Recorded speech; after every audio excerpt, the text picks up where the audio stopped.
Bonjour à toutes et à tous, je suis en joie de vous retrouver aujourd'hui avec Loïc Ternisien.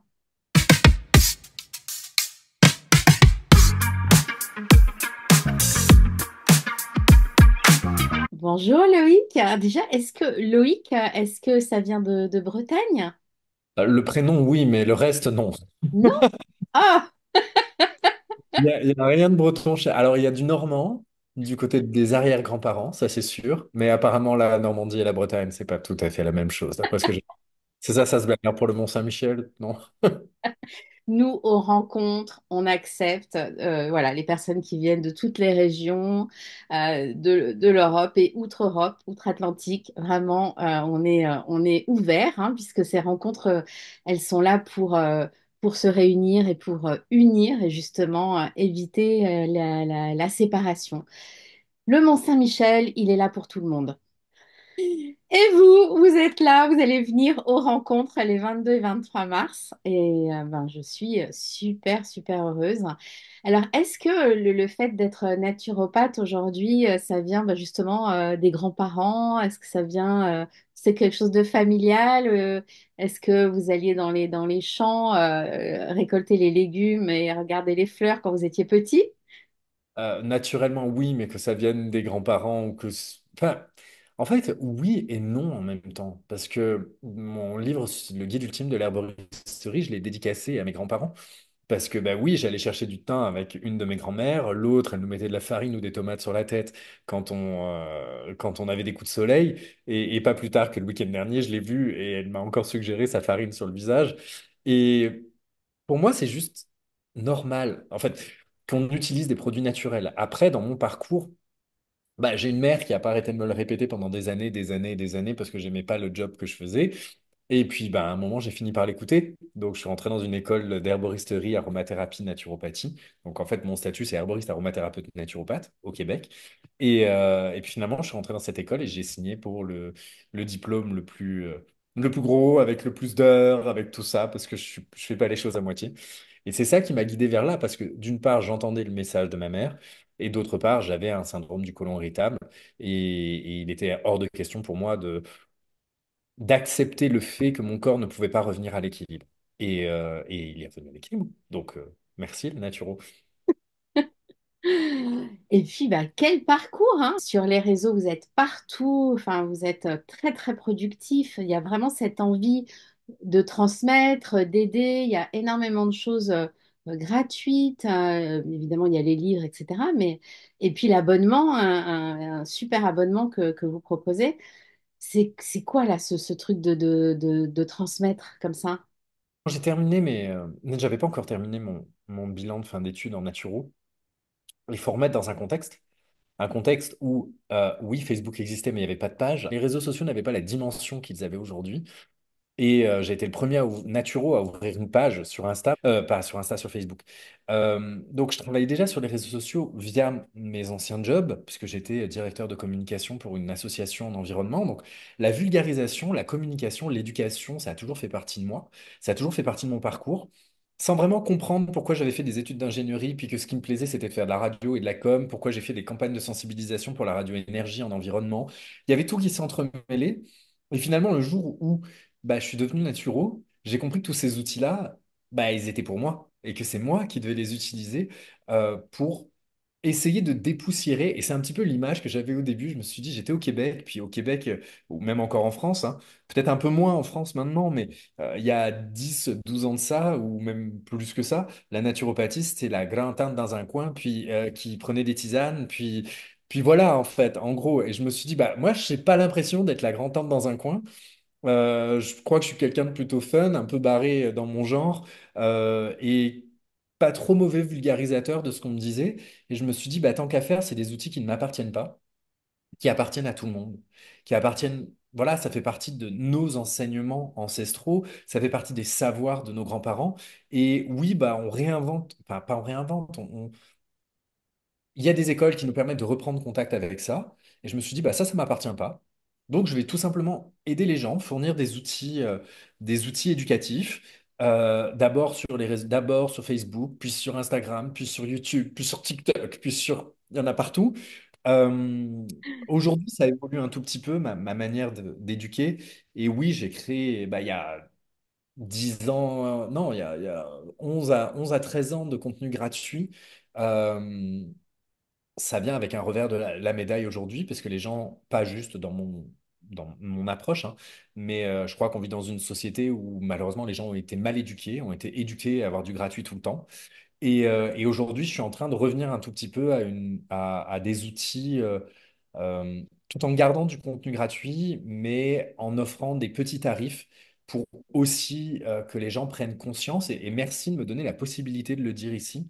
En fait, prendre conscience que c'est un travail faramineux que de créer du contenu sur tous les réseaux, toutes les plateformes pendant tant d'années et que ça ne rapporte pas d'argent. Et c'est pour ça qu'aujourd'hui, bah, je propose une infolettre qui est à 5 euros par mois, avec un podcast exclusif pour que les personnes puissent, bah, ne serait-ce que soutenir le travail qui est fait par les créateurs de contenu. Et il y a toujours du contenu gratuit et il y en aura toujours. Mais il y a un moment, si les gens veulent avoir la possibilité d'avoir plein de contenus gratuits, il faut aussi nous donner la possibilité de pouvoir payer nos factures. Et donc maintenant, je suis dans cet équilibre-là où j'offre les deux. Il y a toujours du contenu gratuit, mais il y a des petits abonnements à des petits tarifs pour justement continuer à éduquer et à permettre aux gens d'être autonomes. C'est Mm. moi, ma règle numéro un, d'être autonome. Mm. Bah, merci beaucoup. C'est une petite parenthèse hors hein, le métier de naturopathe. Parce que ouais, la communication, évidemment, que ça me touche puisque j'accompagne les personnes et à chaque fois, je dis non, non, non au gratuit. Et puis, c'est l'engagement aussi. 5 € par mois. Votre infolettre, elle est juste géniale. 5 € pour avoir des outils, enfin des apports vraiment pour prendre soin de soi en toute autonomie. C'est juste normal, quoi. Donc, merci, merci pour cet éclairage, hein. Vous qui nous écoutez, chaque thérapeute qui nous écoutez, voilà, pas de gratuit, hein. Vous engouffrez pas là-dedans parce qu'après, on s'en sort pas, quoi. Mais à l'époque, c'était pas du tout la même dynamique. Quand je dis à l'époque, Ouais. ouais, 12, 13 ans, c'était pas du tout la même dynamique. Donc, il n'y avait pas le même mode de fonctionnement. Mais je crois qu'avec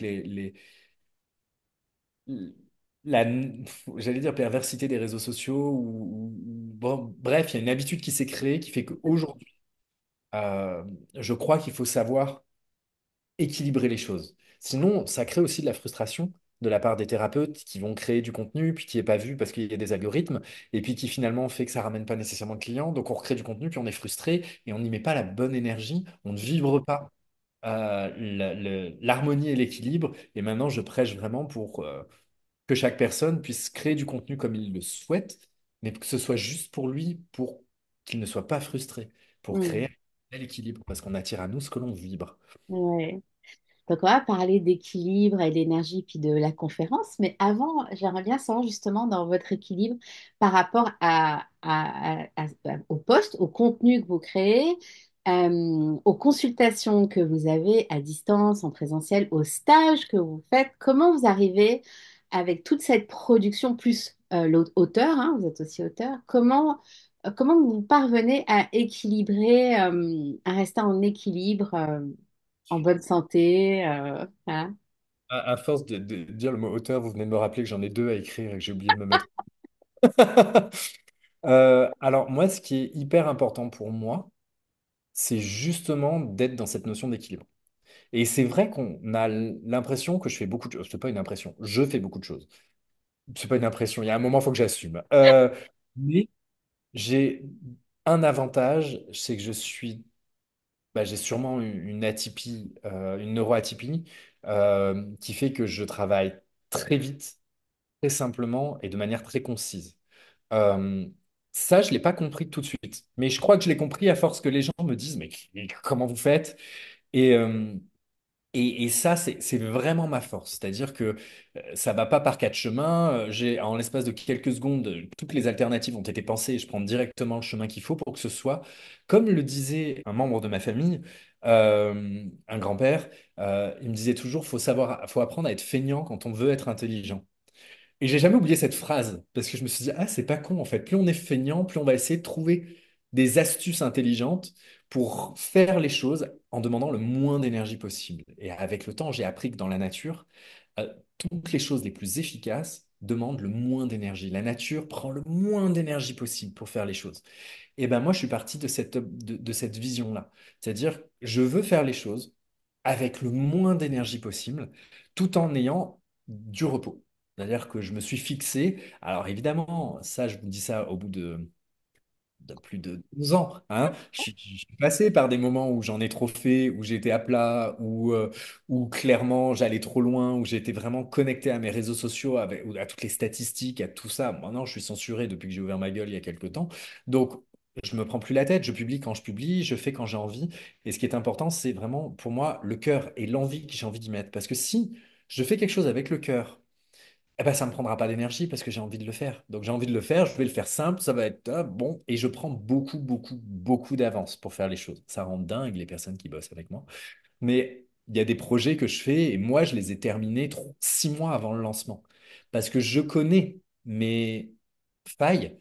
Et mes failles, c'est que si je vais trop vite, je ne me relis pas. Et pas plus tard qu'aujourd'hui, il y a 2 mails qui sont partis en même temps, qui devaient partir avec 8 heures de décalage, mais je n'ai pas vérifié. Et comme je n'aime pas vérifier, je n'aime pas relire, je prends beaucoup de temps pour avoir des moments où j'ai envie de vérifier où ça ne me demandera pas d'énergie et où je vérifie. Bon, bah là, j'ai pas vérifié, j'ai pas eu le temps, j'ai pas eu envie, j'ai pas eu l'énergie, c'est tombé à côté, c'est pas grave en fait. Et ces espaces de cadrage où je ne travaille plus avant telle heure, je ne travaille plus après telle heure, je maximise mon temps dans certaines périodes et j'ai mes espaces. J'ai mes espaces de consultation, j'ai mes espaces de formation, j'ai mes espaces pour le congrès, j'ai mes espaces pour toutes mes activités. Et je n'en sors plus parce que la priorité, c'est d'aller faire de l'escalade, c'est de prendre soin de moi avant tout. Et je crois que c'est ça la clé pour réussir à en faire beaucoup, en dehors du fait que j'ai peut-être un fonctionnement qui est un petit peu particulier et une efficacité dans le travail. Je crois que moi, ma règle enfin, une des choses les plus importantes, c'est prendre le temps de me reposer. Mm. Et je suis bien plus efficace quand je suis reposé. Mm. Donc, je l'ai appris avec le temps, ça aussi. Le repos, le ressourcement, et puis j'imagine l'alimentation. C'est l'alimentation. Est-ce que de temps en temps il y a des petits excès ou des petites choses ou c'est toujours très...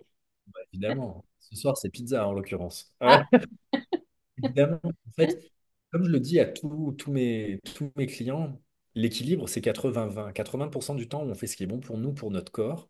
Et quand tout va bien, il faut aussi s'autoriser ce 20% du temps. Alors, je me fais taper sur les doigts certaines fois quand je dis que je vais manger de la poutine.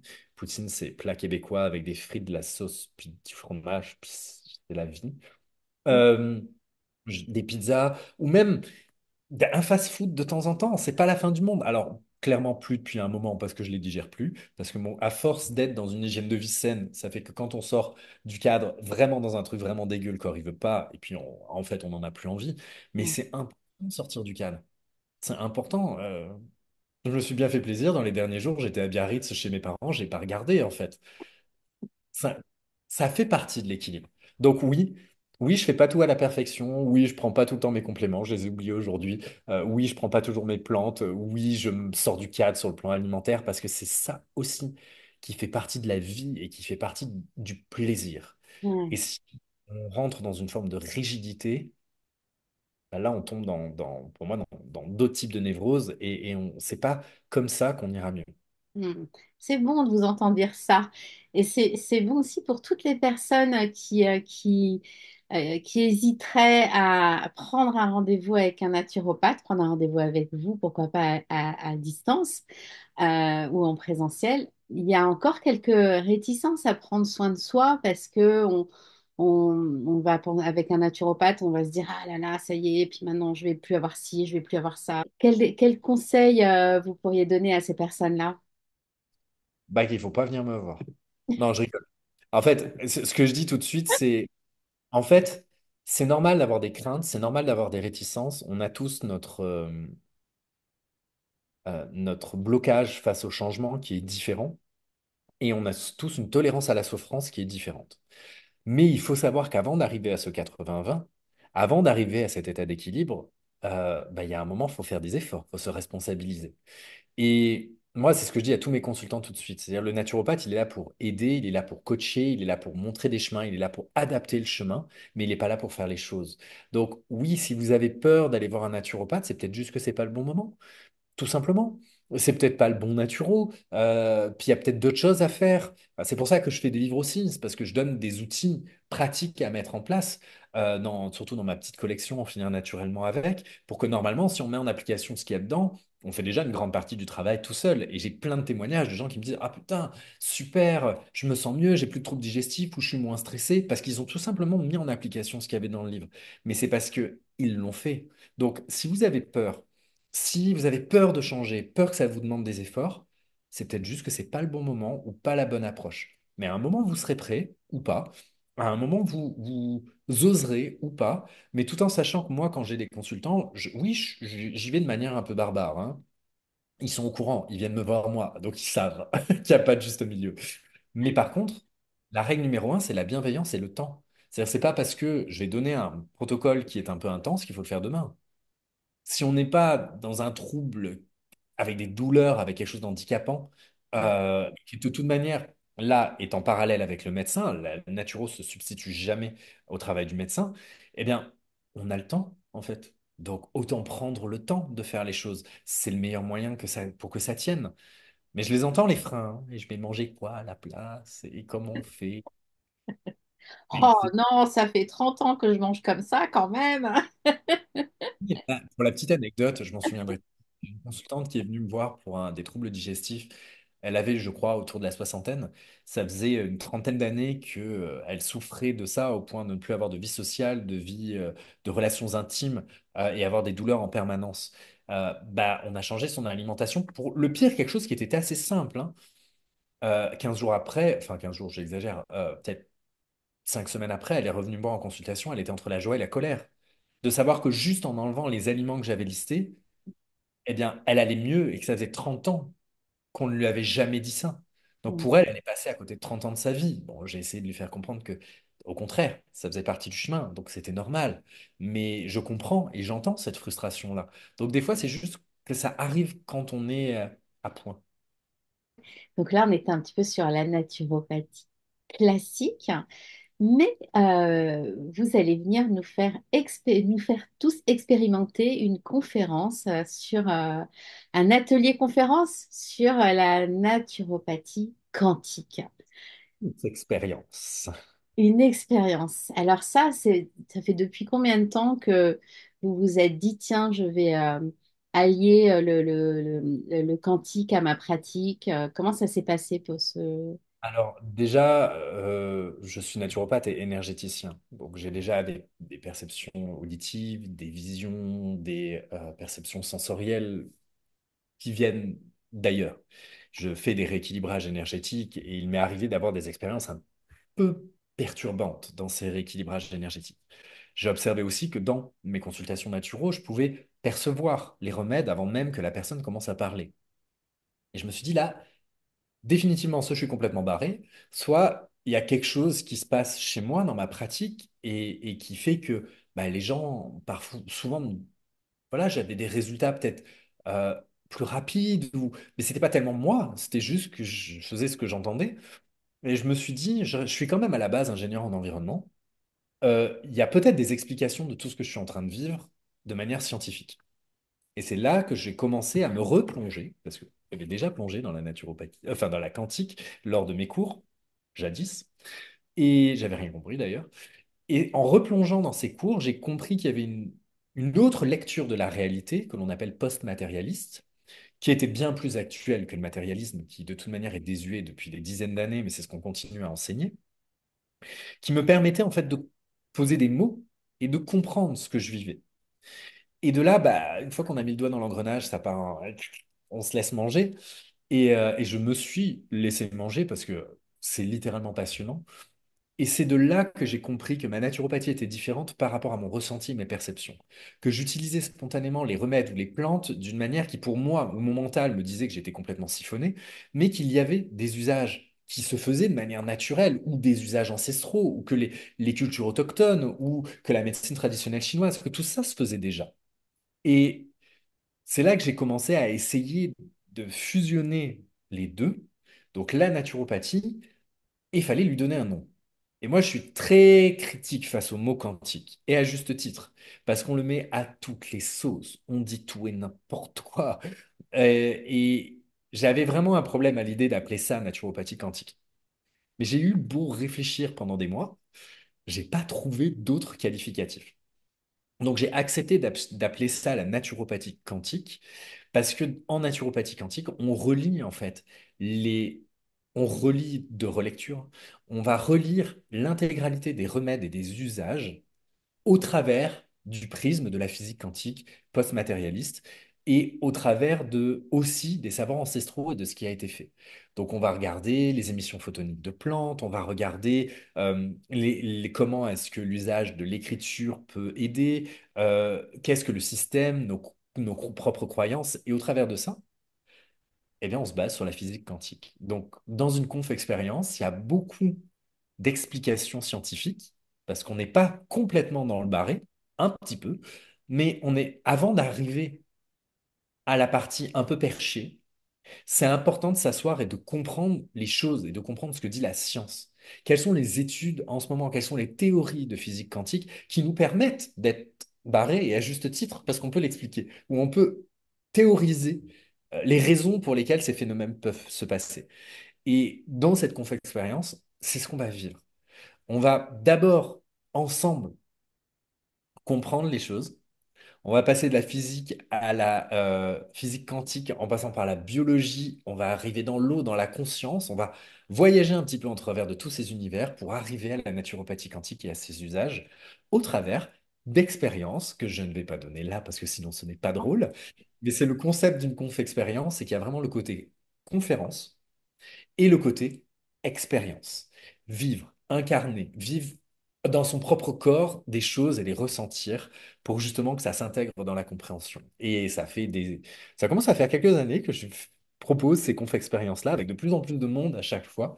Et les retours sont dingues. En tout cas, j'ai hâte de vivre ça, de vous rencontrer et les personnes, les participants aussi ont hâte de vous rencontrer. Il y a beaucoup de naturopathes, mais pas que, hein. Il y a aussi beaucoup de personnes qui voulaient vous rencontrer parce que, bah voilà, on vous voit beaucoup sur les réseaux et toute cette belle énergie, en fait, il y a un truc très dynamique et très pragmatique chez vous et en même temps bah, c'est clair en fait, il y a beaucoup de bon sens. Donc on a envie de vous voir, de vous rencontrer et puis de vivre une expérience avec vous.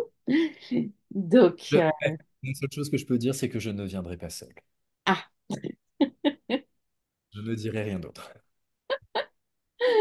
ok. Je suis accompagné. Bon, ben, on n'en saura pas plus, hein. Je vais vous libérer.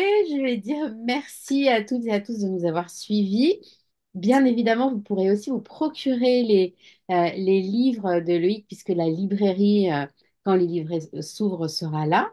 Au-delà de la conférence, Loïc fera aussi une belle séance dédicace et puis répondra à vos questions, puisque les rencontres, c'est ça, c'est de se rencontrer.